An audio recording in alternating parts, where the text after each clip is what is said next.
வணக்கம் நண்பர்களே. கார்த்தி ரேவதி சீரியல் செம பரபரப்பாக போயிட்டு இருக்குன்னே சொல்லலாங்க. பரபரப்பான கட்டத்தில் நம்ம கௌசல்யா ஐபிஎஸ் நம்ம சாமுண்டேஸ்வரி கிட்ட உண்மையை உளறி கொட்டுறாங்கன்னே சொல்லலாம். உங்கள் மாப்பிள்ளை கார்த்தியும் நானும் ஒரே கிளாஸில் படித்தோம், ஒன்றா காலேஜ் படித்தோம் அப்படின்னு வந்து அந்த இடத்துல சொல்கிறாங்க. என்ன, என் மாப்பிள்ளை ராஜா காலேஜ் படித்தாரா, நீங்கள் வேற யாரையோ சொல்லுறீங்க அப்படின்னு வந்து சொல்ல நேரம் அவங்க செல்லில் இருந்து ஃபோட்டோவை எடுத்து காட்டுறாங்க. இதானே உங்கள் மாப்பிள்ளை கார்த்தி, இவர் வந்து என் கிளாஸ்மேட்டு தான் அப்படின்னு வந்து அந்த இடத்துல சொல்லுறாங்க. இவருக்கு 1000 கோடி ரூபாய்க்கு மேலே சொத்து மதிப்பு இருக்குது, இவர் பெரிய பணக்காரரு.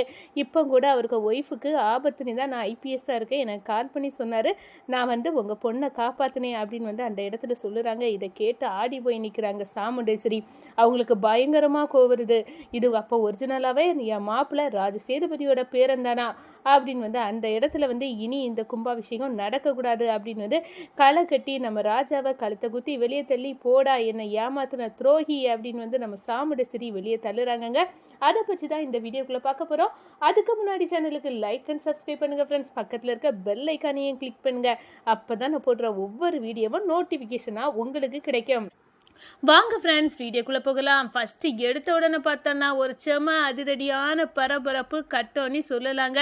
நம்ம ரேவதியை இக்கட்டான சூழ்நிலையில் கௌசல்யா ஐபிஎஸ் அடி தடின்னு வந்து இறங்கி அந்த ரவுடிகளை ருத்ர தாண்டவாடி நம்ம ரேவதியை வந்து காப்பாற்றிறாங்க.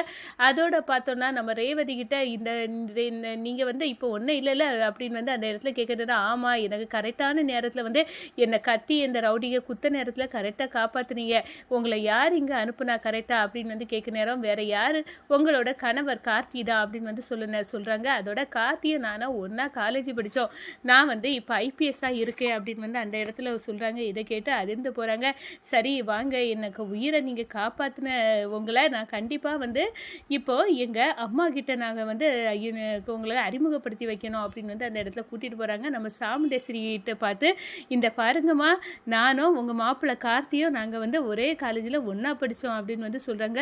ரொம்ப சந்தோஷம் அப்படின்னு வந்து சொல்லிட்டு, ஐயையோ என் மாப்பிள்ளை ராஜாலா கார்த்தி இல்லைல்ல அப்படின்னு வந்து அந்த இடத்துல யோசிக்கிறாங்க நம்ம சாமுண்டேஸ்வரி. என்னங்க உளறிட்டு இருக்கிறீங்க, என் மாப்பிள்ளையோட பேர் ராஜா, நீங்கள் வந்து வேற யாரையோ சொல்லுறீங்க அப்படின்னு வந்து அந்த இடத்துல சொல்கிறாங்க. செல்லில் ஃபோட்டோயை எடுத்து நம்ம கௌசல்யா காட்டுறாங்க. இதானே உங்கள் மாப்பிள்ளை அப்படின்னு வந்து கேட்க நேரம், ஆமாம் இதான் என் மாப்பிள்ளை, அவரோட பேர் ராஜா அப்படின்னு வந்து சொல்கிறாங்க. அதுவும் இல்லாமல் அவர் காலேஜுக்கு எல்லாம் போகலை அப்படின்னு வந்து சொல்கிறாங்க. இல்லைங்க, அவர் பெரிய 1000 கோடிக்கு மேல் சொத்து இருக்கு, அவ்வளோ பெரிய மல்டி மில்லியன்ஸ் கோடீஸ்வரர் அப்படின்னு வந்து அந்த இடத்துல சொல்கிறாங்க. நம்ம சாமுண்டேஸ்வரி வாயை பிளந்து நிற்கிறாங்கன்னு சொல்லலாங்க. அவங்க தான் வந்து ராஜ சேதுபதியோட பேரே, அவங்களுக்கு சென்னையில் ஏகப்பட்ட கம்பெனி இருக்குது அப்படின்னு வந்து அந்த இடத்துல சொல்கிறாங்க. நம்ம ரேவதியும் அசந்து போய் நிற்கிறாங்கன்னு சொல்லலாம். அதோட பார்த்தோன்னா இப்போ கூட தன்னோட ஒய்ஃபுக்கு ஆபத்து, நீங்கள் எப்படியாவது என் ஒய்ஃபை வந்து காப்பாற்றி கொடுங்கன்னு சொன்னாங்க, அதான் நான் வந்து காப்பாற்றிருக்கேன் அப்படின்னு வந்து அந்த இடத்துல சொல்லுறாங்க. உண்மையெல்லாம் உளறி கொட்டிறாங்கன்னு சொல்லலாம்.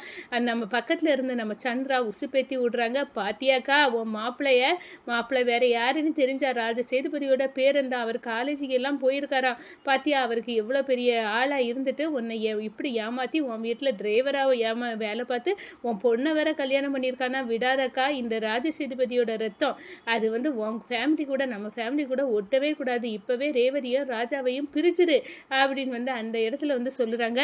நீ என்ன சொல்லுது, நான் அதை தான் பண்ண போகிறேன் அப்படின்னு வந்து அந்த இடத்துல கொதி தெளிறாங்க. அந்த நேரம் பார்த்து கரெக்டாக வந்து நம்ம கார்த்தி வந்து என்ட்ரி கொடுக்குறாங்க. கார்த்தியை பார்த்த உடனே ஆடி போய் நிற்கிறாங்கன்னு சொல்லலாம் நம்ம கௌசல்யா. என்னது இந்த கார்த்தி கிட்ட நான் இவங்க அத்தைக்கிட்ட உண்மையை சொன்னால் இவங்க ஏன் இப்படி கோபப்படாங்க, என்னது நான் இடக்கு மடக்கா சொல்லிட்டேனா அப்படின்னு வந்து நினைக்கிறாங்க. அப்போ தான் வந்து கௌசல்யா வந்து சொல்கிறாங்க, உங்கள் கார்த்தி உனக்கு வந்து ஏகப்பட்ட சொத்து, அதுவும் இல்லாமல் நீ பெரிய கோடீஸ்வரன், இதெல்லாம் உங்கள் அத்தைக்கு தெரியாதா, அவங்க சாதாரண டிரைவர்னு நினச்சிட்டு இருக்காங்க, நீ என் கூட காலேஜில் படித்த நீ வந்து இவங்க உங்களுக்கு தெரியலை போல், நான் அதான் சொல்லிட்டு இருந்தேன் அப்படின்னு வந்து சொல்கிறாங்க. என்னங்க எல்லா உண்மையும் உளறிட்டு குட்டிட்டீங்களா, இந்த சைடு பார்த்தோன்னா அந்த காளியம்மா வேற கோயிலுக்குள்ள பாமை வச்சு உன் அத்தைக்கிட்ட உண்மையை சொல்லு, ராஜ சேதுபதியோட பேரந்தான் நீ அப்படின்னு வந்து உண்மையை ஒத்துக்கிட்டேன்னா அந்த பாமை எடுத்துருவோம் அப்படின்னு வந்து சொல்லியிருக்காங்க. ஆனால் அந்த பாமை தான் நாங்கள் தேடிட்டு தெரியும், அதுக்கடையில் நீங்கள் ஒரு பெரிய அணுகுண்டையே எங்கள் அத்தைக்கு தலையில் உருட்டி தள்ளிட்டீங்களே, நான் என்ன பண்ணுவேன் அப்படின்னு வந்து நம்ம ராஜா வந்து நொந்துக்கிடாங்கன்னே சொல்லலாம்.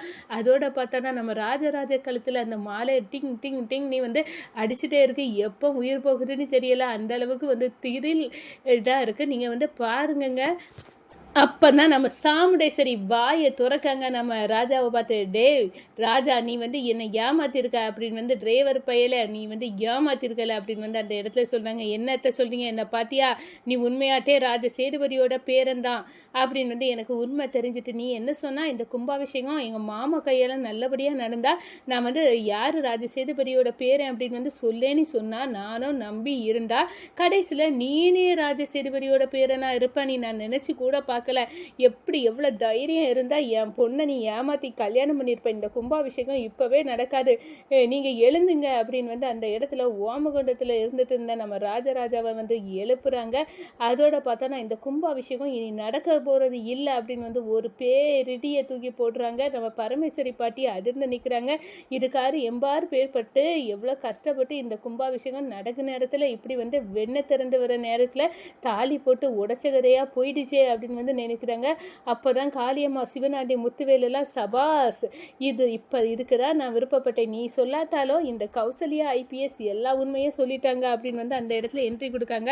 அப்போதான் நம்ம தீபாவதியும் வராங்க. எனக்கும் உண்மை தெரிஞ்சது சாமுண்டேஸ்வரி, ஆனால் இவர் நல்ல எண்ணத்தோட தான் இந்த உனக்கு வீட்டில் டிரைவராக வேலை பார்த்துருக்காரு, 2 குடும்பத்தையும் ஒன்று சேரணும் வைக்கணும்னு தான் இவரோட விருப்பம் அப்படின்னு வந்து அந்த இடத்துல சொல்கிறாங்க. இதை கேட்டு அப்படியே ஆடி போய் நிற்கிறாங்க நம்ம சாமுண்டேஸ்வரி. என்ன, எங்கள் அம்மா சாவுக்கு காரணமான இந்த குடும்பத்தோட நான் ஒட்டு உறவு வச்சுட்டு இருப்பேன்னு யாராவது கனவுல கூட நினச்சிங்களா? நான் வந்து அப்படி இருக்கக்கூடிய ஆளே கிடையாது. எனக்கு என்ன, இவன் இல்லை, இது இனி ரேவதி இவன் கூட வாழ போகிறது இல்லை அப்படின்னு வந்து அந்த இடத்துல சொல்கிறாங்க. அப்போ தான் வந்து என்ன, ரேவதி வந்து வாழ போகிறது இல்லையா அப்படின்னு வந்து பார்த்து வாயை புழக்க நேரம் நம்ம ரேவதி ஒரு இடியை தூக்கி அவங்க அம்மா தலையில் வைக்கிறாங்க. ஏம்மா, நீ வந்து எனக்கு தாலி கட்ட நேரம் தான் மிரட்டி தாலி கட்டி வச்சா, இப்போ ராஜாவை நீ மிரட்ட போறியா? அதெல்லாம் நடக்காது. நான் என்னைக்கு அவர் என் அத்தை பையனு தெரிஞ்சாலும் அன்னைக்கே நான் வந்து அவரை லவ் பண்ணுற ஆரம்பிச்சிட்டேன். அவர் கூட இப்போ நான் சந்தோஷமாக வாழ்ந்துட்டு இருக்கேன். இப்படி இருக்கட்ட காலத்தில் நீ வந்து என்னை பிரிய சொன்னால் நான் எப்படிமா பிரிவேன்? நீ எந்த நம்பிக்கையில் நீ இப்படி சொல்லுற? எனக்கு ராஜா தான் முக்கியமாக, அவர் கூட சேர்ந்து நான் வாழணும்னு விரும்புகிறேன் அப்படின்னு வந்து நம்ம ராஜாவோட கையை வந்து பிடிச்சிக்கிட்டு, நீங்கள் பயப்படாதுங்க, என்னைக்குனாலும் அம்மாவுக்கு தெரியும், இன்னைக்கு தெரிஞ்சு போச்சு, அவ்வளோதான், நம்மளுக்கு பிரச்சனையே இல்லை, நமக்கு இங்கேருந்து போகலாம் அப்படின்னு வந்து நம்ம ராஜாவோட கையை பிடிச்சி நம்ம ரேவதியை இழுக்கிறாங்க. இந்த சைடு பார்த்தோன்னா நம்ம தீபாவளி நம்ம சாமுண்டேஸ்வரிக்கு புரிய வைக்கிறாங்க. இந்த பாரு, அவசரப்படாத, நான் பரமேஸ்வரி குடும்பத்தில் நான் வேலைக்காரியாக இருந்த வரைக்கும் நான் கண்டுபிடிச்சது அவங்க ஒரு எறும்புக்கு கூட துரோகம் செய்ய மாட்டாங்க. அப்படி இருக்க நேரம் நான் உங்கள் அம்மா சாவுக்கான காரணம் இவங்களா இருக்காது சாமுண்டேஸ்வரி, நீ புரிஞ்சிக்காத, நான் கண்டுபிடிக்கிறேன்.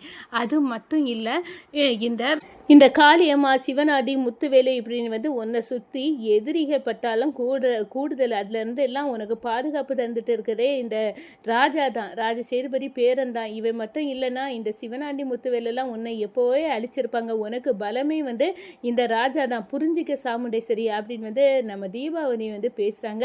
நம்ம சாமுண்டேஸ்வரி ஒரு கணம் யோசிச்சுட்டே இருக்காங்க. இதெல்லாம் என்ன நடந்துட்டு, இப்படி ஒரு துரோகம் எனக்கு நடந்திருக்கு, இதை உண்மையே வந்து இப்போ தெரிஞ்சாச்சு, இப்போ ராஜாவை ஏற்றுக்கிறதா வேண்டாமா அப்படின்னு வந்து அந்த இடத்துல பெரிய குழப்பத்துக்கு நடைமுறையில் நம்ம சாமுண்டேஸ்வரி யோசித்துக்கிட்டு இருக்காங்கங்க.